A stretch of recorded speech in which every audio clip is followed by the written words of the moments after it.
السلام علیکم ورحمۃ اللہ نحمدہ ونصلی علی رسولہ الکریم اما بعد فاعوذ باللہ من الشیطان الرجیم بسم اللہ الرحمن الرحیم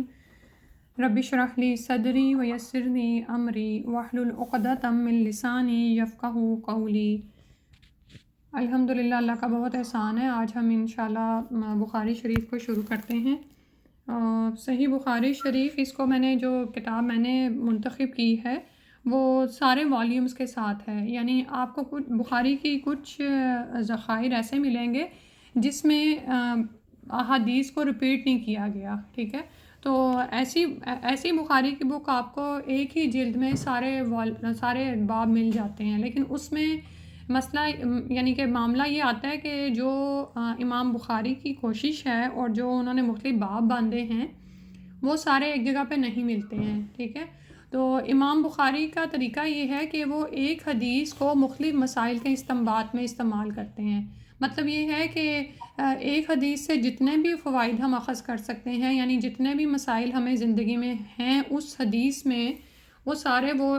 شیئر کرتے ہیں، اور اس سلسلے میں وہ مختلف ابواب باندھتے ہیں، یعنی چیپٹر بناتے ہیں، ٹھیک ہے؟ اور اس طرح سبحان اللہ انہوں نے جیسے قرآن میں 30 سپارے ہیں تو انہوں نے بخاری میں بھی 30 باب باندھے ہیں اور اس میں مختلف مسائل کا حل پیش کیا ہے۔ تو اسی لیے میں پریفر کروں گی کہ اگر آپ لوگ لے سکیں، بائی کر سکیں، پورا سیٹ جو ہے وہ آسان سی قیمت پہ انشاءاللہ مل جائے گا، لیکن اگر نہیں تو جیسے اس وقت میں نے آپ کے ساتھ یہ شیئر کیا ہوا ہے اسکرین پہ، یہ صحیح بخاری کی اسلام 1 میں پوری موجود ہیں، ٹھیک ہے؟ آپ وہاں سے بھی استفادہ کر سکتے ہیں، صحیح ہے؟ تو لیکن اس وقت میں نے آپ کے ساتھ یہ شیئر کر دی، لیکن میں بخاری کا جو میرے پاس کتاب ہے جو کہ وحید الزمان نے لکھی ہے، اس کے شروع میں انہوں نے کچھ چیزیں دی ہیں اور اس میں امام بخاری کے حالات کے متعلق ہمیں کچھ پتہ چلتا ہے۔ میں ان سارے پیجز کو تو نہیں میں پڑھوں گی، ویسے تو سارا ہی کچھ پڑھنے کے قابل ہے، تاکہ ہمیں اس بات کی تحریک ملے کہ ہم نے بھی زندگی میں انشاءاللہ احادیث کو سیکھنا ہے، سمجھنا ہے اور ان کو اپنی زندگی میں شامل کرنا ہے۔ لیکن کچھ موٹی موٹی باتیں جو مجھے اچھی لگیں وہ انشاءاللہ آپ کے ساتھ شیئر کروں گی، اور ہو سکتا ہے نیکسٹ لیکچرز میں بھی انشاءاللہ آپ کے ساتھ شیئر کروں۔ تو وہیں سے ہی بات کا آغاز کرتے ہیں۔ امام بخاری رحمۃ اللہ نے اس کتاب کو کیوں تالیف کیا، اس کا بیان۔ حافظ ابن حجر رحمۃ اللہ نے مقدمہ فتح الباری شرح صحیح بخاری میں فرمایا کہ رسول اللہ صلی اللہ علیہ وآلہ وسلم اور صحابہ اور کبار تابعین کے عہد میں جمع اور ترتیب احادیث کی رسم نہ تھی، یعنی رسول صلی اللہ علیہ وآلہ وسلم اور اس کے بعد صحابہ اور جو بڑے بڑے ہمارے بوڑھے اس وقت جو تابعین تھے نا، جنہوں نے صحابہ کی صحبت کا شرف اٹھایا، اس زمانے میں ابھی احادیث کو اس طرح سے ترتیب اور جمع نہیں کیا جا رہا تھا۔ اس کی 2 وجوہات تھیں۔ ایک تو یہ کہ شروع زمانے میں اس کی ممانعت ہوئی تھی، جیسا کہ صحیح مسلم سے ثابت ہے۔ وہ کیوں ممانعت ہوئی تھی؟ اس ڈر سے کہ کہیں قرآن اور حدیث مل نہ جائیں، یعنی آپ دیکھیں نا کہ نبی صلی اللہ علیہ وسلم اپنی زبان سے کچھ نہیں فرماتے تھے مگر وہی کیا جاتا تھا۔ تو پھر اس ڈر سے کہ صحابہ قرآن اور احادیث کو اکٹھا تالیف نہ کر دیں تو ان کو شروع میں روکا گیا۔ دوسرا یہ کہ آپ سب جانتے ہیں کہ عرب کے حافظے بہت تیز تھے، یعنی ان میں سے مشکل سے ہی کوئی لکھنے والا ملتا تھا، یوزلی وہ اپنی تمام چیزیں یاد رکھتے تھے، ٹھیک ہے؟ ابھی بھی عربوں کے ہاں یہ حال ہے کہ قرآن کا حفظ کیا، احادیث کو بھی حفظ کیا جاتا ہے، اور اس کے علاوہ کتابیں حفظ کی جاتی ہیں، یعنی پوری کی پوری کتاب ان کو یاد ہوتی ہے، A to Z آپ ان سے سن سکتے ہیں، ٹھیک ہے؟ ان کے ذہن صاف تھے اور وہ لوگ کتابت سے واقف نہیں تھے، تو پھر انہوں نے یعنی اتنا حدیث کے ذخائر ہمیں شروع سے نہیں ملتے ہیں۔ اس کے بعد جب ہم دیکھتے ہیں کہ مسلمان مختلف ملکوں میں، شہروں میں پھیلے، اور خوارج اور روافض اور منکران جو تھے نا، جو حدیث کا انکار کرنے والے تھے، اور بدعات بہت بڑھ گئیں، تو اس سب نے اس بات کی اہمیت کو اجاگر کیا کہ کیا حدیث کا ذخیرہ ایک جگہ پر جمع کر دیا جائے۔ اور اسی سلسلے میں ہم دیکھتے ہیں کہ پھر شیخ الامام حافظ ابو عبداللہ محمد بن اسماعیل نے یہ کام کیا ہے جو آج انشاءاللہ ہم شروع کرنا چاہ رہے ہیں، ٹھیک ہے؟ اور امام بخاری نے بھی اس کو یہ کام کیوں شروع کیا؟ کیونکہ انہوں نے یہ ارادہ باندھا تھا کہ میں ایک ایسی کتاب لکھوں گا جس میں احادیث کا سب یعنی احادیث جو ہیں وہ صحیح ماخذ سے لی گئی ہوں، ٹھیک ہے۔ تو انہوں نے اپنی حدیث کے لیے مختلف شرائط رکھی تھیں، اور جو حدیث اس شرط پر پورا نہیں اترتی تھی وہ اس کو نہیں لیتے تھے۔ بعض اوقات ایسا بھی ہوتا تھا، جیسے ہم دیکھتے ہیں کہ صحیح بخاری کا کام امام بخاری نے پہلے شروع کیا، صحیح مسلم کا جو والیوم ہے جس کو ہم ان دونوں بکس کو ہم صحیحین کہتے ہیں، یعنی حدیث کے مستند ترین جو ذرائع ہیں وہ یہ دونوں ہی ہیں۔ اور ہم دیکھتے ہیں کہ صحیح مسلم بعد میں تالیف ہوئی ہے، لیکن صحیح مسلم میں کچھ مزید احادیث موجود ہیں۔ اس کی وجہ یہ ہے کہ صحیح بخاری میں وہ احادیث اس لیے نہیں آتی کہ امام بخاری نے ان احادیث کو اپنی شرائط پر نہیں پایا، ٹھیک ہے، اگرچہ کہ وہ صحیح ہیں، لیکن جو انہوں نے اپنا ارادہ باندھا تھا اس کے مطابق انہوں نے اس کو اپنے اس میں ذخیرہ احادیث میں جمع نہیں کیا۔ اور ایک اور جو بات آپ سے میرا دل کرا تھا میں کہوں کہ امام بخاری نے کہا کہ ان کے استاد نے کہا تھا ان سے کہ کاش تم ایک ایسی مختصر کتاب جمع کرو جس میں صرف صحیح حدیثیں رسول اللہ صلی اللہ علیہ وسلم کی ہوں۔ اور امام بخاری سے محمد بن سلیمان بن فارس سنتے ہیں کہ وہ کہہ رہے تھے کہ میں نے رسول اللہ صلی اللہ علیہ وسلم کو خواب میں دیکھا جیسے میں آپ کے سامنے کھڑا ہوں اور میرے ہاتھ میں ایک پنکھا ہے جس سے میں اڑا رہا ہوں۔ تو میں نے اس خواب کی بعض تعبیر دینے والوں سے پوچھی تو انہوں نے کہا کہ تم رسول صلی اللہ علیہ وسلم سے پر سے جھوٹ کو اڑا دو گے، یعنی ان روایات کو، یعنی جھوٹی احادیث کو جو لوگ آپ صلی اللہ علیہ وسلم سے منسوب کرتے ہیں وہ آپ ان سے ہٹائیں گے۔ اور امام بخاری نے حقیقت میں یہی کیا، سبحان اللہ۔ تو وہ کہتے ہیں کہ اس خواب نے مجھے اس کتاب کی تالیف پر مستعد کیا، یعنی تالیف اس لیے ہم کہیں گے کہ انہوں نے اس کو جمع کیا۔ کوئی انٹر ہوا یہاں پہ اس طرف آنا۔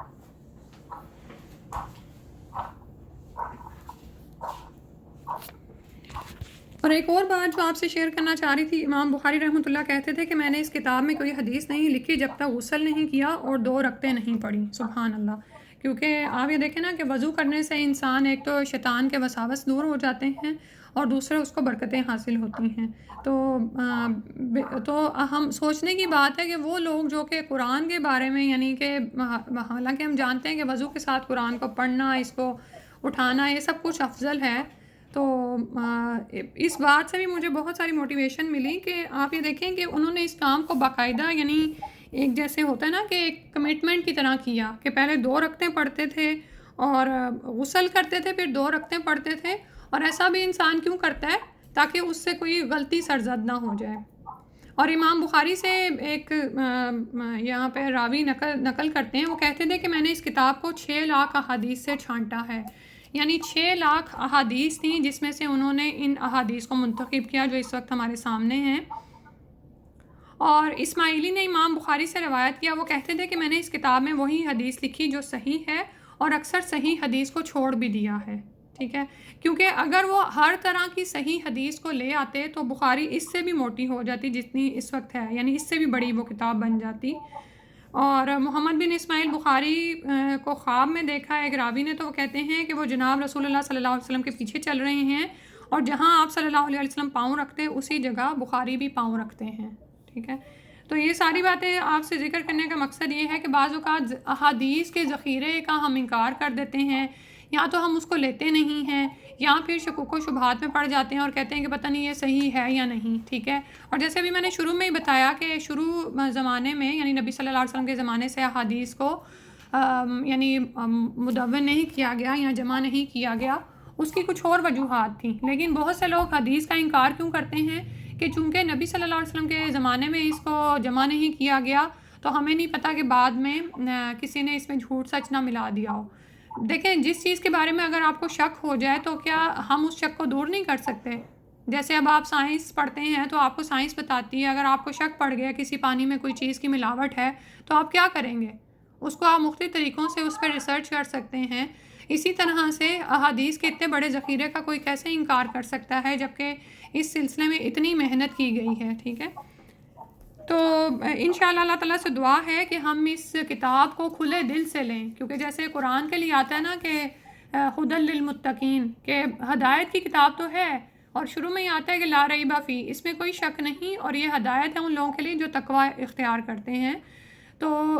کتاب میں تو کوئی شک نہیں ہے، لیکن قرآن پڑھ کے بھی کتنے ہی لوگ شکوک و شبہات میں پڑھتے ہیں۔ اس کی وجہ کیا ہے کہ وہ تقویٰ نہیں رکھتے، ٹھیک ہے، اللہ سے نہیں ڈرتے ہیں، ان کا مقصد ہی نہیں ہوتا اس سے ہدایت حاصل کرنے کا۔ بالکل اسی طرح حدیث کو جب ہم لیں گے تو ہم یہ نہیں سوچیں گے کہ اگر میں نے اس حدیث کے ذخیرے کو پڑھا تو میں یعنی کہ کسی خاص گروپ سے جڑ جاؤں گی۔ اور سبحان اللہ، امام بخاری کو اللہ تعالیٰ نے ایسی عزت بخشی، اور ویسے بھی انہوں نے کسی خاص فقہ کی طرف رہنمائی نہیں کی۔ بخاری کا یہ انداز ہے، اسی لیے آپ دیکھتے ہیں کہ بخاری کو کوئی بھی یعنی کسی اس طرح نہیں کہتا کہ وہ فلاں فقہ کے امام ہیں۔ اس کی وجہ یہ ہے کہ ان کا صحیح بخاری کو لکھنے کا انداز ہی مختلف ہے۔ وہ صرف ایک باب کو باندھتے ہیں اور اس کے بعد اس باب کی تائید میں مختلف احادیث کو بیان کرتے ہیں، ٹھیک ہے۔ تو اس لحاظ سے ان کو ہم فقیہ کہہ بھی سکتے ہیں، صحیح ہے۔ ہو سکتا ہے یہ باتیں تھوڑی سی مشکل ہوں اس وقت، لیکن جس طرح ہم اس کتاب کو پڑھتے جائیں گے تو اللہ تعالیٰ انشاءاللہ آسانی فرما دیں گے۔ اور میں نے اس کام کو کیوں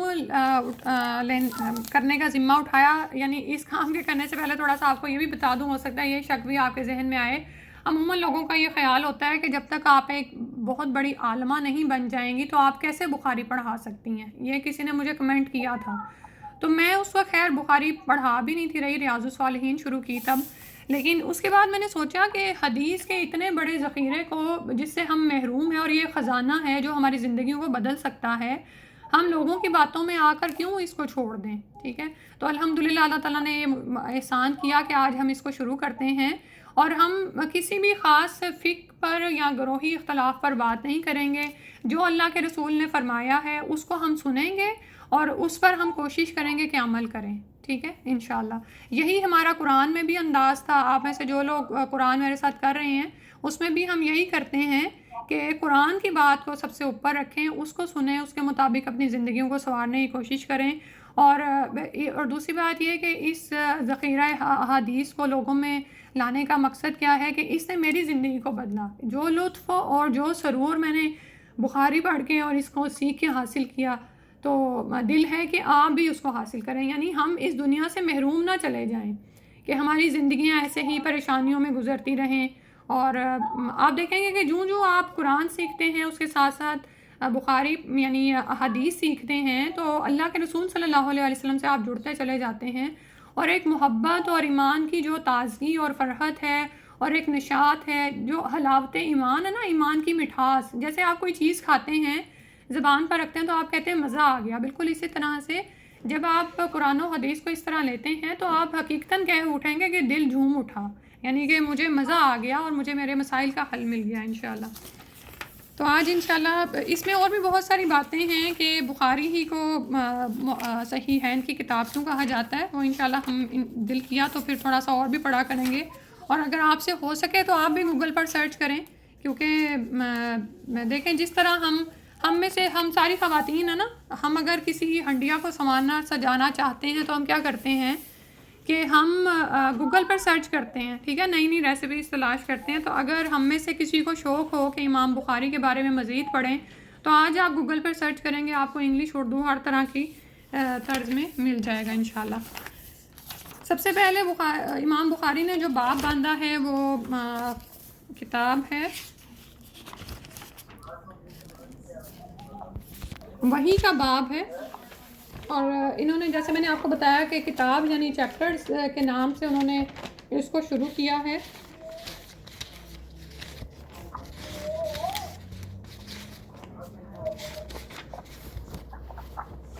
تو اس باب کا نام ہے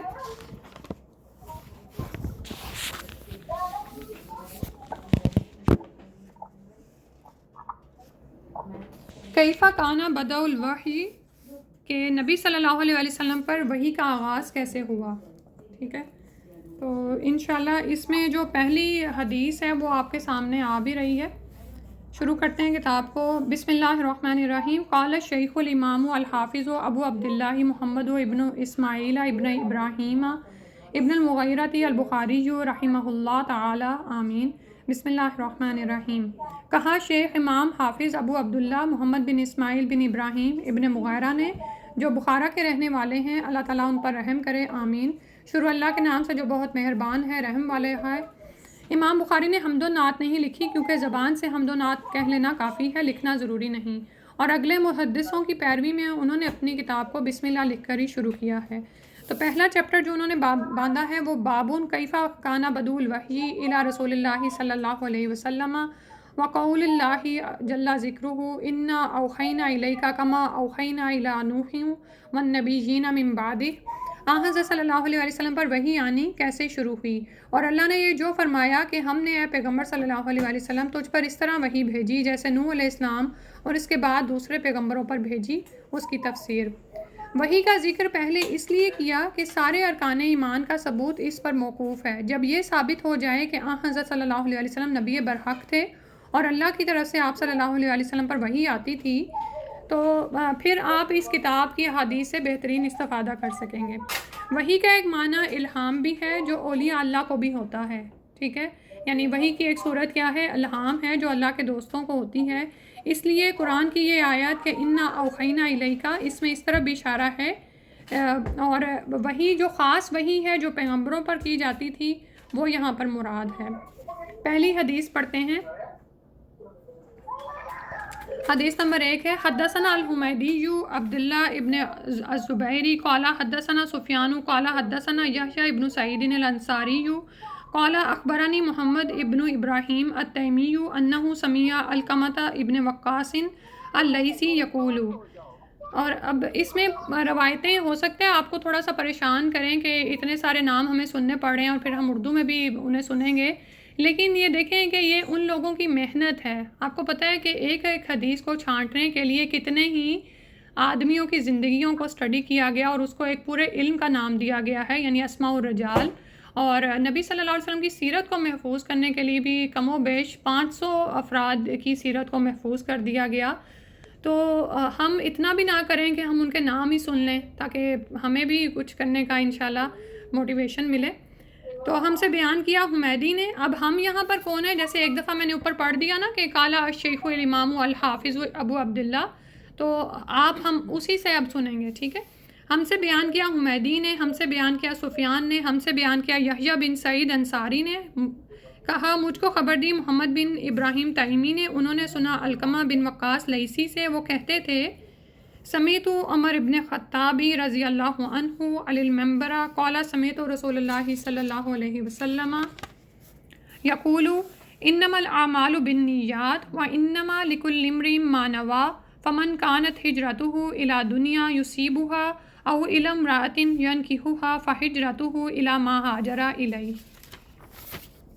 تو اب یہ سارے جو راوی یہاں پر بیان ہوئے ہیں اور ان کا ایک دوسرے کے ساتھ لنک جوڑا گیا ہے اس کی، اور پھر آخر میں صحابہ عمر رضی اللہ عنہ کا ذکر ہے، اور عمر رضی اللہ عنہ نے نبی صلی اللہ علیہ وآلہ وسلم سے سنا، ٹھیک ہے، یعنی انسان کو کوئی شک نہ رہے کہ یہ جو حدیث وہ پڑھ رہا ہے یہ نبی صلی اللہ علیہ وآلہ وسلم تک پہنچتی ہے۔ عمر بن خطاب رضی اللہ عنہ سے منبر پر سنا، کہتے تھے میں نے حضرت صلی اللہ علیہ وآلہ وسلم سے سنا، وہ فرماتے تھے جتنے ثواب کے کام ہیں وہ نیت ہی سے ٹھیک ہوتے ہیں، اور ہر آدمی کو وہی ملے گا جو نیت کرے۔ پھر جس نے دنیا کمانے یا کوئی عورت بیاہنے کے لیے ہجرت کی یعنی دیس چھوڑا، اس کی ہجرت اسی کام کے لیے ہوگی، ٹھیک ہے۔ تو بغیر نیت کے اعمال کامل نہیں ہوتے یا صحیح نہیں ہوتے، ٹھیک ہے۔ اعمال صحیح، عمل صالح کے لیے آپ شرط کو جانتے ہیں نا کہ کیا ہے، عمل صالح کی شرط یہ ہے کہ وہ اخلاص کے لیے یعنی اللہ رب العالمین کے لیے کی گئی ہو، اور اس پر اور طریقہ اس کا سنت کے مطابق ہو، ٹھیک ہے۔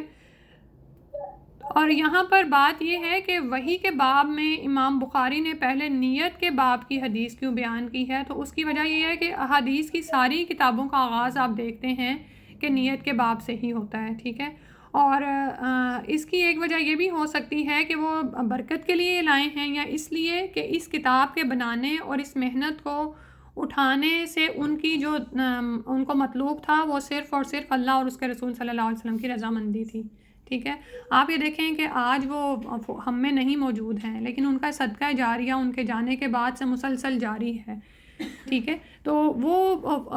اور یہ کون عزت دیتا ہے؟ اللہ سبحانہ و تعالیٰ عزت دیتے ہیں، اور ان کی نیت اللہ کے لیے خالص تھی، تو یہ ہوا۔ تو آج بھی اگر ہم کوئی چھوٹا سا بھی کام جاری یعنی شروع کرتے ہیں اپنی زندگی میں، تو جتنی زیادہ آپ کے اخلاص نیت ہوگی اتنا ہی زیادہ وہ کام آپ کے مرنے کے بعد بھی اس کا صدقہ جاری رہے گا، ٹھیک ہے؟ تو اور اب تو ویسے بھی آپ یہ دیکھیں کہ دنیا ویسے ہی ایک چھوٹا سا ولیج بنتی جا رہی ہے، تو آپ ایک چھوٹا سا کام کرتے ہیں، ایک چھوٹا سا بیج ڈالتے ہیں اور اس کا ثمرہ اتنی دور دور تک پھیل جاتا ہے آپ کی زندگی میں ہی۔ تو انشاءاللہ زندگی کے بعد بھی اگر آپ کی نیت اس میں خالص ہوگی تو اللہ تعالیٰ اس کو برکت دینے والے ہیں۔ جیسے مجھے یہاں پر مریم علیہ السلام کی والدہ کی دعا یاد آ رہی ہے کہ وہ جس وقت وہ دعا مانگ رہی تھیں اور اپنے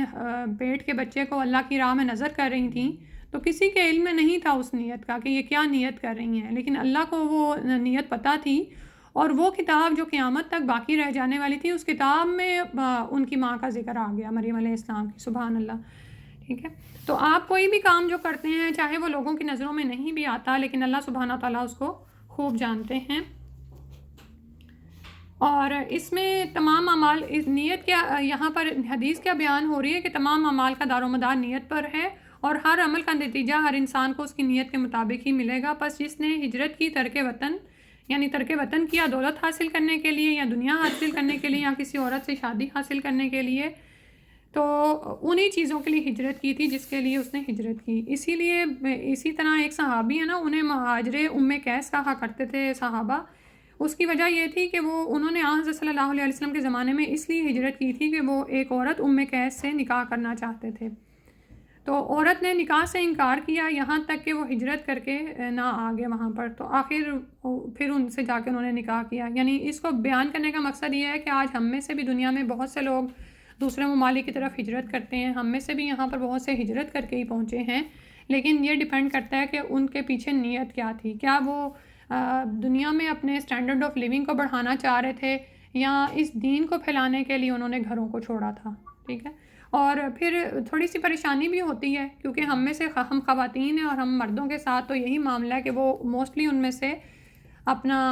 یعنی معیار زندگی بلند کرنے کے لیے ان ملکوں میں نکلتے ہیں، یہاں یہ کہ پیچھے بیک ہوم میں اس طرح سے مال نہیں ہوتا۔ تو نیت کے باب میں آپ یاد رکھیں کہ جب انسان کو احساس ہو جائے، نیت آپ ساتھ ساتھ بھی خالص کر سکتے ہیں، ٹھیک ہے؟ ساتھ ساتھ خالص کر سکتے ہیں اور نیت کو پلٹ بھی آپ سکتے ہیں۔ یعنی اگر آپ کی نیت یہ تھی کہ ان ملکوں میں آپ مال حاصل کریں، لیکن جب آپ یہاں پہنچے اللہ نے آپ کا دل بدلا، تو اب آپ اس نیت کو اللہ کی راہ میں خالص کر دیں کہ یا اللہ تو نے مجھے ایک ایسے ملک میں پہنچا دیا ہے جہاں پر زیادہ لوگ اسلام پر نہیں ہیں، حتیٰ کہ جو مسلمان ہیں وہ بھی اصل دین سے دور ہٹتے چلے جا رہے ہیں، تو آپ اللہ کی راہ میں یہ نیت کر سکتے ہیں کہ یا اللہ میری ہجرت کو یعنی دین کی راہ میں ہی پلٹ دے، تو اللہ تعالیٰ انشاءاللہ آپ کا بھی اجر و ثواب مکمل فرمائیں گے، آمین۔ اور اسی طرح بعض اوقات یہ ہوتا ہے کہ نیت کی فضیلت کا ہمیں پتہ ہی نہیں ہوتا، جو ہم دین سیکھتے ہیں تو ہماری نیت اور خالص ہوتی چلی جاتی ہے، تو پھر ہم سوچتے ہیں اچھا وہ کام جو میں نے شروع کیا تھا تو اس میں تو میری نیت اتنی خالص نہیں تھی، تو اس میں بھی کوئی حرج نہیں، آپ اپنی نیت کو خالص کرتے رہ سکتے ہیں، یعنی مسلسل آپ اس پہ کام کر سکتے ہیں کہ یا اللہ اب میں اپنی نیت کو تیری راہ میں اور خالص کرتی ہوں، ٹھیک ہے؟ تو جیسے آج آپ نے اس کلاس کو جوائن کیا، آپ میں سے جس کی جو نیت تھی آپ خود ہی جانتے ہیں، لیکن جو آپ حدیث کو سیکھتے چلے جائیں گے اور آگے بڑھتے چلے جائیں گے تو انشاءاللہ آپ مزید سے مزید نیتیں بھی کر سکتے ہیں، اور کتنا یہ ہمارے لیے اجر و ثواب ہے کہ نیکی کے کام کا ارادہ یعنی نیت کرنے پر ہی وہ نیکی لکھ لی جاتی ہے، اور جب آپ اس کو کر گزرتے ہیں تو آپ کو 10 گنا اجر ملتا ہے۔ یعنی ایک نیکی کے ارادہ باندھنے پھر پکا ارادہ ہونا چاہیے، یہ نہیں کہ میں بس ثواب حاصل کرنے کے لیے، وہ بھی اللہ سبحانہ تعالیٰ ہی جانتے ہیں، تو نیکی کا ارادہ یا نیت باندھنے پر ہی ہمیں اجر و ثواب ملنا شروع ہو جاتا ہے، تو پھر کتنا ضروری ہے کہ ہم اچھی نیتیں باندھیں انشاءاللہ۔ دوسری حدیث پڑھ لیتے ہیں۔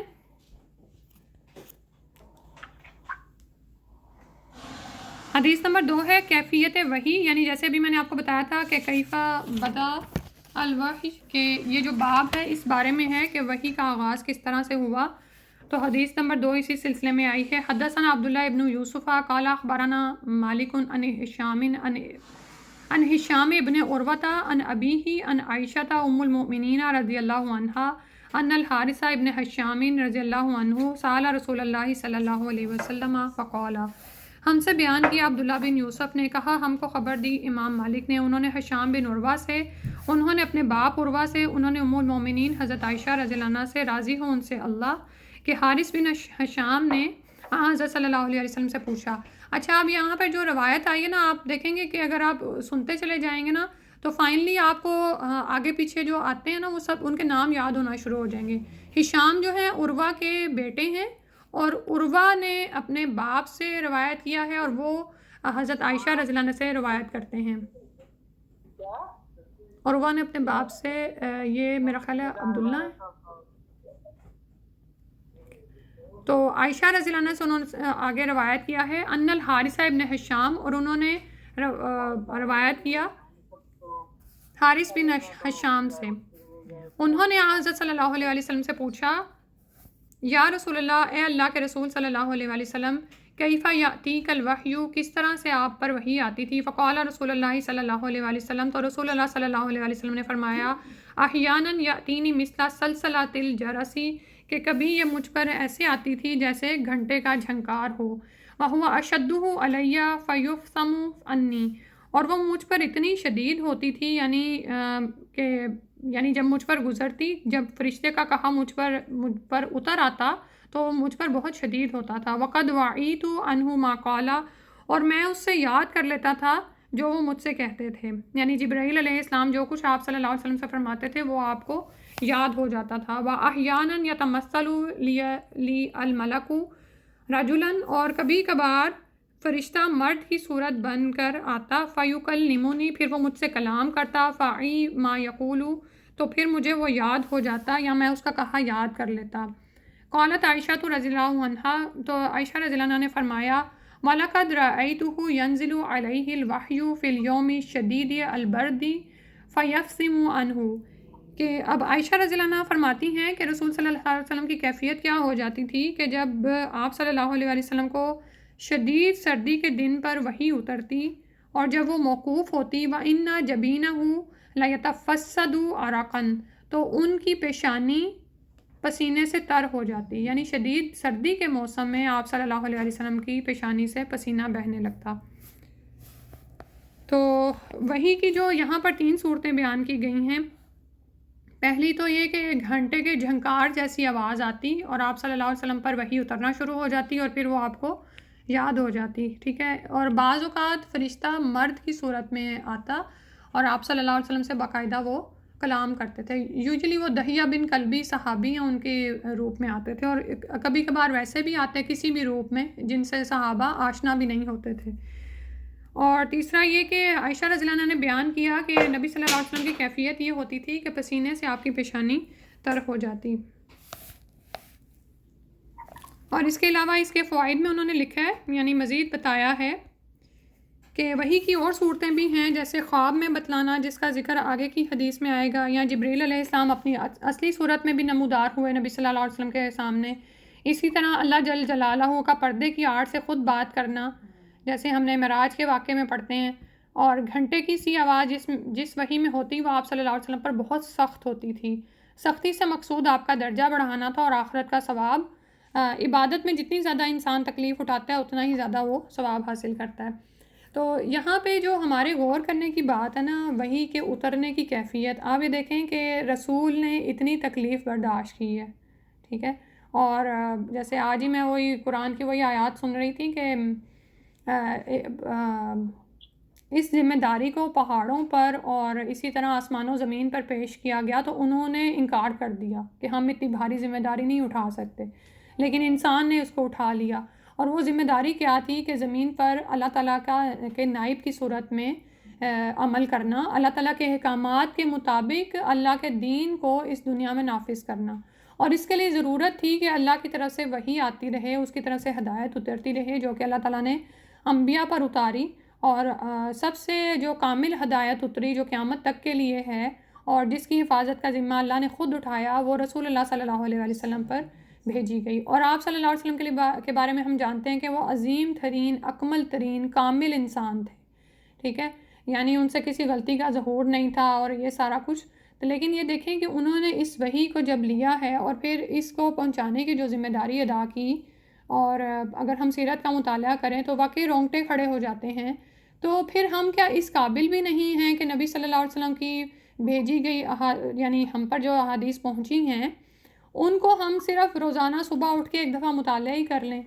جیسے ہم قرآن کی آیت ایک پڑھتے ہیں اس کو سمجھتے ہیں، اسی طرح ایک حدیث کو بھی اپنی زندگی میں شامل رکھیں اور اس کو اپنے اسٹیٹس پہ لگا دیں. ٹھیک ہے، اتنا بڑا صدقہ جاری ہے. اللہ جانے کون آپ کے اس اسٹیٹس سے کیا سبق لے اس دن، اس کو کتنی زیادہ ضرورت ہو اس حدیث کی. ٹھیک ہے، کہ نبی صلی اللہ علیہ وسلم کی حدیث کا مفہوم ہے نا کہ اللہ تعالیٰ اس شخص کے چہرے کو تر و تازہ رکھے جو ہم سے کوئی بات سنے اور اسے آگے پہنچائے. اور بعض اوقات آگے سننے والے زیادہ یاد رکھنے والے ہوتے ہیں، یعنی اللہ تعالیٰ نے مختلف قابلیتیں اور صلاحیتیں دی ہوتی ہیں. بعض اوقات ہم کسی حدیث کو بس ایسے ہی اگنور کر دیتے ہیں کہ یہ تو میرے کام کی نہیں ہے، یہ مجھ سے ریلیٹڈ نہیں ہے. تو دیکھیں دنیا میں اور لوگ بھی تو ہیں نا، اس علم کو سیکھیں تاکہ آپ آگے پہنچائیں اور جس کو اس کی ضرورت ہے آپ وہاں تک پہنچا دیں. میرا خیال ہے آج ہم یہ 2 حدیث ہی پڑھتے ہیں کیونکہ تیسری حدیث تھوڑی لمبی ہے تو میں نہیں چاہ رہی کہ ہم پر بھی وہ بوجھ بن کر ہو. تو بس آج جو 2 حدیث ہم نے پڑھی ہیں اس سے ہی ہم انشاءاللہ نتائج اخذ کر لیتے ہیں. پہلی حدیث جو ہم نے پڑھی کہ یہاں سے ہو،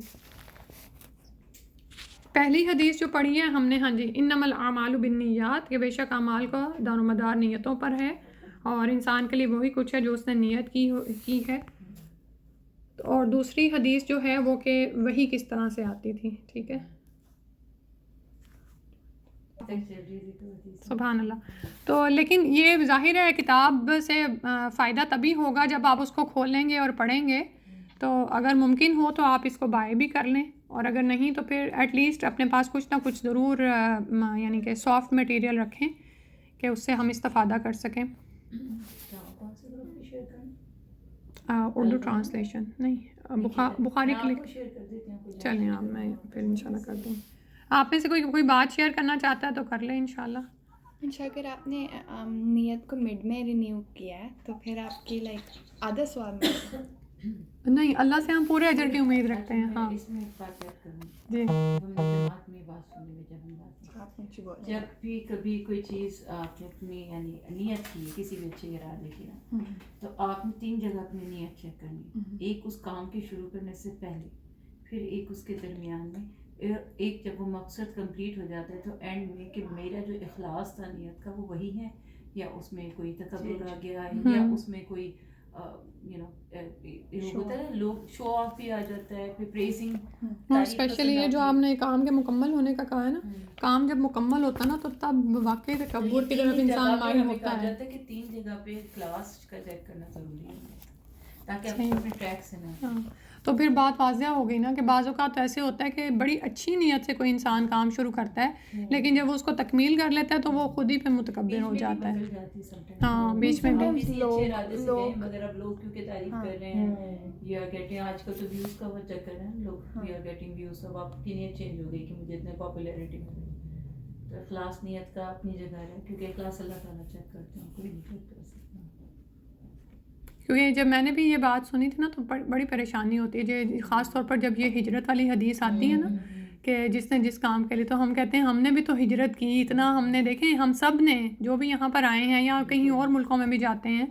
یا ایون ایک ہی ملک میں ایک شہر سے دوسرے شہر جانے کے لیے آپ اپنے پورے ایک ریلیٹیوز بھی بعض اوقات چھوڑتے ہیں، پورا فرینڈس کا جو سرکل ہوتا ہے وہ چھوڑتے ہیں، اپنا پورا گھر کا سیٹ اپ چھوڑتے ہیں. اور بہت یعنی اسپیشلی جب آپ شروع میں آتے ہیں تو آپ بازاروں سے فیملیئر نہیں ہیں، آپ کو پتہ نہیں کون سی چیز کہاں سے اٹھانی ہے. تو دل واقعی ہوتا ہے کہ ہم نے بھی تو یہ ساری کوششیں کی. تو پھر جب یہ سنا کہ آپ بعد میں بھی اپنی نیت کو خالص کر سکتے ہیں تو الحمدللہ اللہ کا احسان ہے. ہاں ہمارا بھی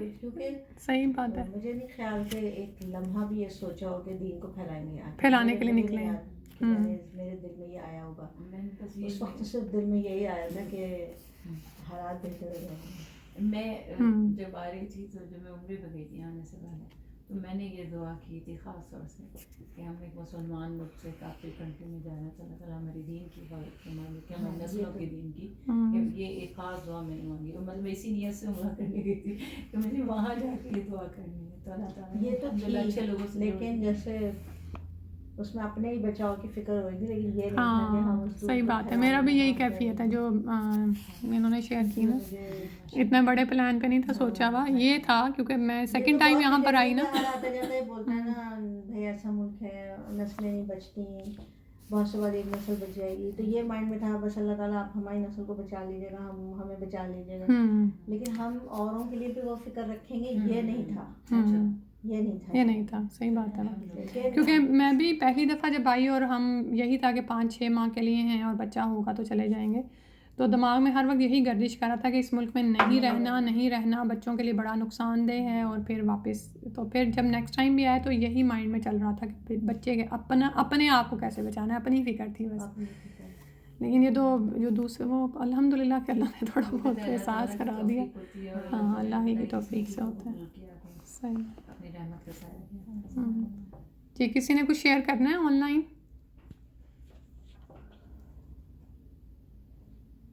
انشاءاللہ 40 منٹ کی کلاس رکھیں گے،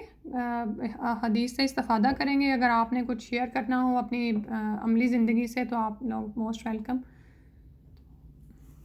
اس کا یہیں پہ مکمل کر لیتے ہیں، دعا پڑھ لیتے ہیں. سبحانک اللہم و بحمدک اشہد ان لا الہ الا انت استغفرک و اتوب الیک. اللہم صلی علی محمد و علی آل محمد. اللہم انا نسألک الجنۃ الفردوس و نعوذ بک من النار. آمین یا رب العالمین. السلام علیکم و رحمۃ اللہ.